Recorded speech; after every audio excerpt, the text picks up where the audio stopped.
Have you ever wondered what really goes on behind the palace walls? Well, buckle up because today we're diving into the scandalous love lives of 15 British royals who definitely didn't follow the rules.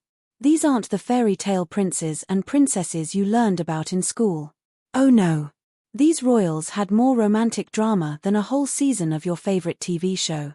And trust me, number 1 is going to absolutely blow your mind. So let's get started. Let's kick things off with number 15, Princess Margaret. Now, you might think being the Queen's younger sister would mean you'd have to be extra careful about your reputation, right? Well, Princess Margaret didn't get that memo. Born in 1930, Margaret was known as the rebellious royal who loved to party and didn't care much about what people thought. She had a famous romance with a divorced man named Peter Townsend, which caused a massive scandal in the 1950s because royals weren't supposed to marry divorced people back then. But that was just the beginning.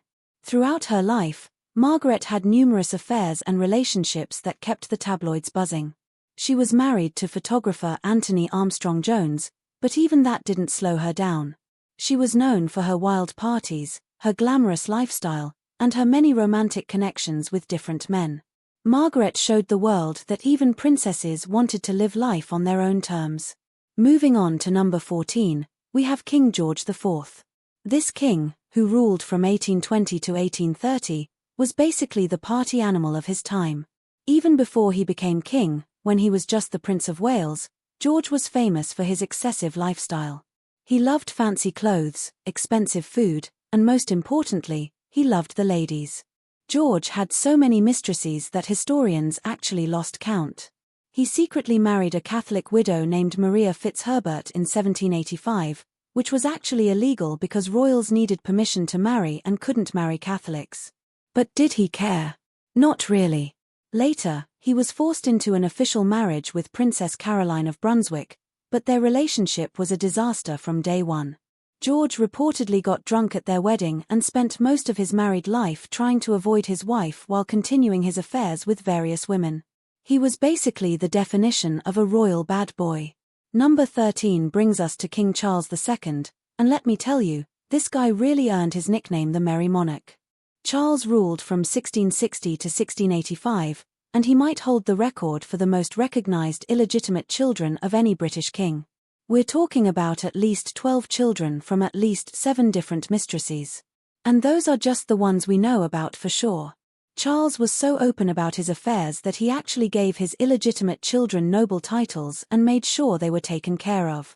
His most famous mistress was an actress named Nell Gwynn, who went from selling oranges in a theatre to living in luxury as the king's favorite. Charles was married to Catherine of Braganza, but he basically ignored her in favor of his mistresses.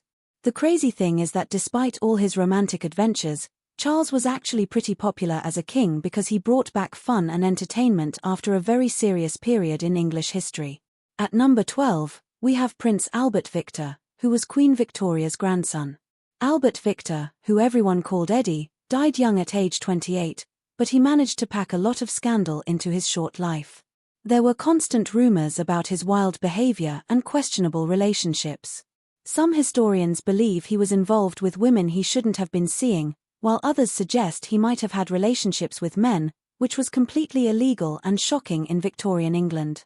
There were even wild conspiracy theories linking him to serious crimes, though most historians now think those were just rumors. What we do know for sure is that Eddie had a reputation for being found in places a royal prince definitely shouldn't be. His family was so worried about his behavior that they tried to arrange a marriage quickly to settle him down, but he died before that could happen. Number 11 takes us to King Edward VII, who is actually the same Prince Eddie's father. Edward was Queen Victoria's son, and he basically spent his entire adult life waiting to become king because his mother lived so long. During those waiting years, Edward became legendary for his affairs. We're talking about dozens of mistresses, including famous actresses, aristocrats, and society beauties. He even had special furniture designed for his romantic encounters. Edward was married to Princess Alexandra of Denmark, who apparently just accepted his behavior and looked the other way. He had such a reputation that furniture makers actually created something called a siege d'amour specifically for him. When he finally became king in 1901 at age 59, he didn't slow down at all. He continued his romantic adventures right up until his death in 1910. Halfway through our list at number 10, we meet King Henry I. This medieval king ruled from 1100 to 1135, and he holds an impressive record that still stands today. Henry I had at least 25 illegitimate children, making him the British royal with the most acknowledged children born outside of marriage. 25. That we know of. Henry used his many children strategically, marrying them off to important nobles to build political alliances. He was married twice officially, but that barely slowed down his romantic adventures. Henry had mistresses throughout England and Normandy, and he made sure to take care of all his children, giving them land, money, and important positions. It's wild to think about how different things were back then, where a king could openly have this many children with different women and nobody really batted an eye. Number 9 brings us to Queen Catherine Howard, who was King Henry VIII's fifth wife. Now, Catherine's story is really sad, but it definitely fits our list. She became queen when she was probably only about 17 years old, married to Henry VIII, who was in his late 40s and not in great health. Catherine was young, beautiful, and had been raised in a household where nobody paid much attention to proper behavior. Before she married the king, Catherine had romantic relationships with at least 2 men, including a music teacher and a young man named Francis Derham. The really risky part? She apparently continued a relationship with another man, Thomas Culper, even after she became queen. In Tudor England, this wasn't just scandalous, it was considered treason because the queen's children were supposed to be the king's heirs. When Henry found out about her past relationships and possible affair, he was furious. Poor Catherine was executed in 1542 when she was still just a teenager. Her story shows how dangerous it was to be promiscuous when you were married to one of the most powerful men in the world. At number 8, we have Prince George, Duke of Kent, who was King George V's son. George was born in 1902 and lived during the early 20th century when royals were expected to be very proper and dignified. But George was anything but proper. He had affairs with both men and women at a time when homosexuality was illegal in Britain. There were rumors about his relationships with famous figures, including some suggesting he had an affair with a well-known playwright. George also struggled with substance problems, which was kept very quiet by the royal family. He had a reputation for wild parties and questionable behavior that worried his family terribly. Eventually, his family basically forced him to settle down and get married to Princess Marina of Greece to try to calm the scandals. Sadly, George died in a plane crash during World War II when he was only 39 years old. Number 7 takes us to King William IV, who ruled from 1830 to 1837. Before he became king, William was a naval officer, and he definitely lived up to the reputation sailors had for having a girl in every port. His longest relationship was with an actress named Dorothea Jordan, and they were together for about 20 years. During that time, they had 10 children together. 10. And William was actually a devoted partner and father during this relationship. But here's where it gets messy. When William was in his 50s and realized he might actually become king, he dumped Dorothea to try to find a suitable royal wife who could give him legitimate heirs. He tried to marry several wealthy women, but they all turned him down because of his reputation and his 10 illegitimate children. Eventually, he did marry Princess Adelaide, though they never had surviving children. William remained close to his illegitimate children throughout his life and made sure they were taken care of, but his treatment of Dorothea was pretty cold. We're getting into the really juicy territory now with number 6, and that's King Henry VIII himself. Now, everyone knows Henry had 6 wives, but that's not even the half of it. Between marriages, Henry had numerous mistresses and affairs. His most famous mistress was Mary Boleyn, who was actually the sister of his second wife, Anne Boleyn. Think about how awkward that must have been. Henry also had an affair with Anne Boleyn for years before they actually got married, which caused him to break away from the Catholic Church entirely. Throughout his life, Henry was constantly pursuing women, discarding wives, and moving on to the next attractive lady at court. He had at least one illegitimate child that he acknowledged, Henry Fitzroy, though there were probably others. What makes Henry particularly notable on this list isn't just the number of his relationships, but the dramatic and often tragic way they ended, including executing 2 of his wives. At number 5, we have Princess Sophia Dorothea of Celle, who was married to the man who would become King George I. Now, Sophia Dorothea's story is particularly tragic. She was forced into a marriage with her cousin George, and it was miserable from the start. George openly kept mistresses and treated Sophia Dorothea terribly. So what did she do? She started her own affair with a Swedish count named Philip Christoph von Königsmark. The two exchanged passionate love letters and planned to run away together. But here's where things get dark. The count mysteriously disappeared in 1694 and was probably murdered on orders from George's father. Sophia Dorothea was divorced, branded an adulteress, and locked away in a castle for the remaining 32 years of her life. She never got to see her children again. Her husband went on to become King George I of Great Britain, but Sophia Dorothea spent the rest of her days alone as punishment for seeking love outside her unhappy marriage. Number 4 is King Charles II again. Just kidding. Number 4 is actually Anne Boleyn, King Henry VIII's second wife. Now, history has gone back and forth on Anne's reputation, but during her time, she was definitely considered scandalous. Before she married Henry, Anne was at the French court, which had a reputation for being pretty wild. She had at least one serious relationship before Henry started pursuing her.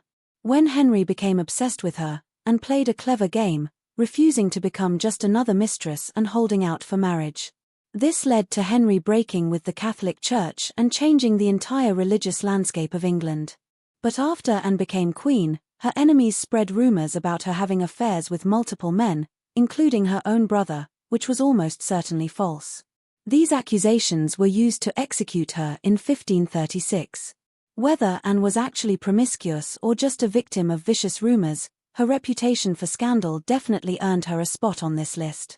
We're almost at the top now with number 3, and this is Prince Augustus Frederick, Duke of Sussex, another son of King George III. Augustus was basically the rebel of his family. In 1793, he married Lady Augusta Murray without getting permission from his father, which was required by law for royals. When his father found out, he had the marriage declared invalid. But did Augustus care? Nope. He and Augusta continued living together and had 2 children. After Augusta died, Augustus married again without permission to Lady Cecilia Bugin. That marriage was also declared invalid by the royal family. Throughout his life, Augustus had various romantic relationships and absolutely refused to play by the royal rules about marriage. He believed in marrying for love rather than duty, which was a revolutionary idea for a royal in the late 1700s and early 1800s. His family was constantly frustrated with him, but Augustus just kept doing his own thing. And now, drumroll please, we're at number 2. This spot goes to King George VI's brother, Prince George, who we mentioned earlier. Wait. No. Number 2 actually goes to Prince Albert, who later became King George VI's father. Hold on, I'm getting my Georges mixed up. Let me clarify. Number 2 is actually Princess Louise, Queen Victoria's 4th daughter. Louise was artistic, independent, and definitely not your typical Victorian princess. She married a commoner, which was unusual for a princess, but the marriage was reportedly not very happy. There were strong rumors throughout her life that Louise had affairs, including possibly with her sculpting instructor and other artistic figures. Some historians even suggest she might have had an illegitimate child that was raised quietly away from public view. Louise was known for spending long periods away from her husband and keeping company with various men and women in artistic circles. She lived until 1939, maintaining her independent lifestyle well into old age and never confirming or denying the rumors that followed her. And finally, the moment you've been waiting for. Number 1, the most promiscuous British royal in history, the one that will absolutely shock you, King Edward VIII, who gave up the throne to marry Wallis Simpson.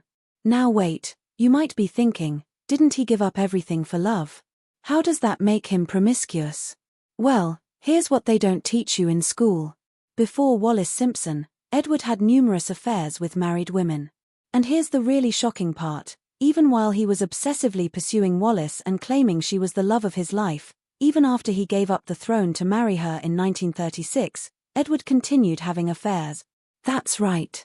The man who supposedly loved Wallis so much that he abandoned being king was cheating on her. There's historical evidence of affairs both before and during his marriage to Wallis. Even more shocking, there were rumors about Wallis having her own affairs during their marriage, and that their relationship might have been more about convenience and drama than actual faithfulness. The greatest love story of the 20th century? More like one of the greatest acts in royal history. Edward and Wallis lived together until his death in 1972, but their relationship was far more complicated and scandalous than the romantic story we were told. So there you have it, 15 British royals who definitely kept things interesting behind palace doors. From medieval kings with dozens of children to modern princes and princesses breaking all the rules, the British royal family has never been boring. These stories remind us that royals are human beings with the same desires, mistakes, and complicated relationships as everyone else. They just happen to have crowns and castles, which makes their scandals way more entertaining for the rest of us. If you enjoyed learning about these scandalous royals and their wild love lives, make sure to smash that like button right now. Seriously, hit it. And don't forget to share this video with your friends because I guarantee they don't know these crazy stories about British royals. Subscribe to our channel and ring that notification bell so you never miss another fascinating history video. We've got tons more royal scandals, historical mysteries, and amazing stories coming your way. Drop a comment below and let me know which royal shocked you the most. Was it number 1? Or did another royal on this list surprise you even more? I read all the comments and I love hearing your thoughts. Thanks so much for watching, and I'll see you in the next video.